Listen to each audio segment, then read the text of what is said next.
সময় কারো জন্য থেমে থাকে না। এই কথাটা যতটাই সত্য, ততটাই আজকে আমাকে মনে করছে। হঠাৎ অনেক দিন পর বাইরে ঈদ করছি। আগে এমন মা, বাবা, ভাইকে ছেড়ে কখনো ঈদ করিনি। তবে এবার আমি জান্নাতের আম্মুসহ ঈদ করলাম ঢাকাতে। ঢাকাতে ঈদ করে আজকে ঈদের ৩য় দিন। ঈদের নামাজ পড়ে বন্ধুর সঙ্গে দেখা করে একটু ঘোরাফেরা করে বাসায় চলে যাই। বাসায় গিয়ে একটু রেস্ট নিয়ে খাওয়া দাওয়া করে আমরা ৩ জন বেরিয়ে পড়ি ঘুরতে। যেহেতু জান্নাত প্রথম ঢাকাতে এসেছে এবং জান্নাতের আম্মুকেও কোনো দিনই ঈদের দিন ঘুরতে নিয়ে যাওয়া হয়নি, কারণ গ্রামে থাকলে বন্ধুবান্ধব নিয়ে সব সময় ব্যস্ত থাকতাম। ঈদের নামাজ পড়ে বাসায় আসতাম না আসতাম, কোথাওই বেরিয়ে যেতাম নিজেও জানি না। তবে যে ব্যক্তিটা আমার সুখে দুঃখে সব সময় আমার পাশে থেকেছে, যে ব্যক্তিটা হাজার কষ্টের সময়ে আমার হাত ছেড়ে দেয়নি, সেই ব্যক্তিটা আমার কতটা স্পেশাল সেটা শুধু আমিই জানি। চিন্তা করে তাদেরকে নিয়ে ঘুরে ঈদের ২য় দিনও ঘোরাফেরা করে আজকে ঈদের ৩য় দিন বন্ধুকে বললাম, চলো একটু বাইরে ঘুরে আসি, কারণ যেহেতু ঢাকাতে ঈদ করছি আর আপনি তো ঢাকায় থাকেন, ছোটো থেকে ঢাকাতে ঈদ করছেন, চলেন ২ বন্ধু মিলে একটু ঘুরে আসি। কোথায় যাই না যাই এরকম চিন্তাভাবনা কখনোই করিনি।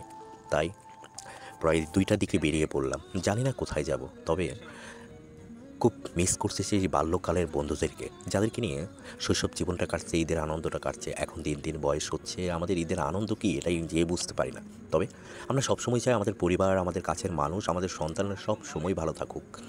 এই প্রত্যাশায় ঈদের আনন্দের সঙ্গে সঙ্গে আমরাও ঈদের আনন্দটা সকলের সঙ্গেই ভাগ করে নিলাম। ঈদ মানেই আনন্দ।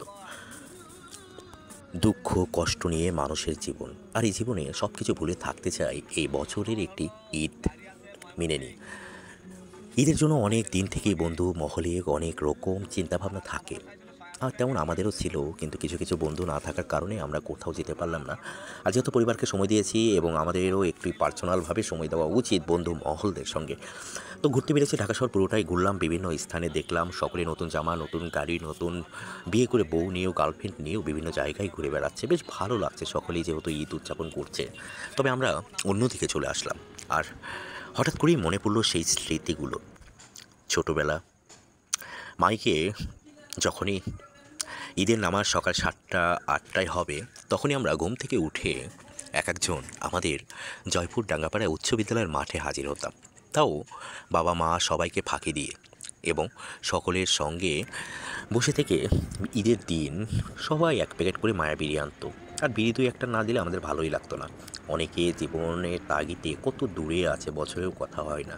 তো ঈদের দিনটা যখন আমি শহরে কাটালাম, গ্রামে গেলাম না, তো ঈদের দিন আমার কাছের বন্ধুবান্ধব, বাল্যকালের বন্ধুদেরকে, মা বাবাদেরকে, ছোটো ভাইদেরকে অনেকের কথাই মনে পড়লো।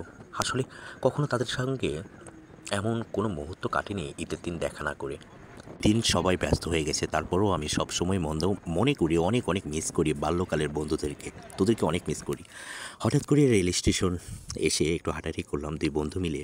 বেশ খোলা আকাশের নিচে ঈদের আনন্দটা সবাই উপভোগ করছে। তো যেহেতু আমার বন্ধু সকলের সঙ্গে মিশে গেছে, তবে আমি একটু ভিডিও করলাম, সে অনেক হ্যাপি। ঈদের দিন আমরা ২ বন্ধু একসঙ্গে বের হয়েছি অনেক দিন পর। আসলে প্রকৃত বন্ধু হলে এমনটাই আনন্দ উল্লাসে মেতে থাকা যায়। প্রায় বিকেল হয়ে যাচ্ছে, সূর্যটাও যেমন আমাদের থেকে দূরে চলে যাচ্ছে। সব কিছু মিলে ওয়েদারটা অনেক ভালো ছিল। বন্ধুরা মিলে আড্ডা মিলে আবারও ঢাকার উদ্দেশ্যে রওনা দিলাম।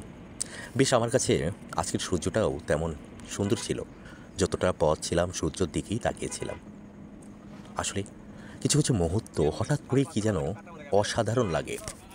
আবারও যখন ঢাকার উদ্দেশ্যে রওনা দিলাম, তখন দেখলাম সকালে যতটা যানবাহনের চাপ ছিল, বিকেলে তার থেকে দ্বিগুণ হয়েছে। নিজস্ব নতুন নতুন গাড়ি নিয়ে বের হয়েছে সেই বড়লোকেরা, যেটা আমাদের মতো মধ্যবিত্ত পরিবারের মানুষদের দ্বারাই সম্ভব না। কেউ বা যাচ্ছে এসি গাড়িতে ঘুরে, কেউ বা যাচ্ছে বোনের বাড়ি, কেউ বা যাচ্ছে মেয়ের বাড়ি, কেউ বা যাচ্ছে শ্বশুর বাড়ি। তো আমরা তো শ্বশুর বাড়ি যেতে পারছি না, আমরা ঘুরে ফিরে এখন বাসার দিকে রওনা হচ্ছি। তো আজকের দিনটা আমার কাছে সুন্দর একটি মুহূর্ত ছিল, যে মুহূর্তটা আমার প্রাণপ্রিয় বন্ধুর সঙ্গে কাটিয়ে আমার বেশ ভালো লাগলো। আমি সব সময় চাই মাঝে মাঝে আমাদের ২ বন্ধুর সুন্দর কিছু মুহূর্ত আমাদের কাছে স্মৃতি হয়ে থাক। এবং গ্রামে যেতে পারিনি, সকলকে মিস করছি আজকে ঈদের দিন। তো আল্লাহ তাআলা কখন কার কোন জায়গায় রিজিকে রেখেছে এটা কেউ বলতে পারে না। তবে আমার ব্যক্তিগত স্থান থেকে সকলের প্রতি রাগ অভিমান ভুলে আজকে সকলকে জানালাম ঈদের শুভেচ্ছা, ঈদ মোবারক। সবাই ভালো থাকবেন, সুস্থ থাকবেন। আসসালামু আলাইকুম।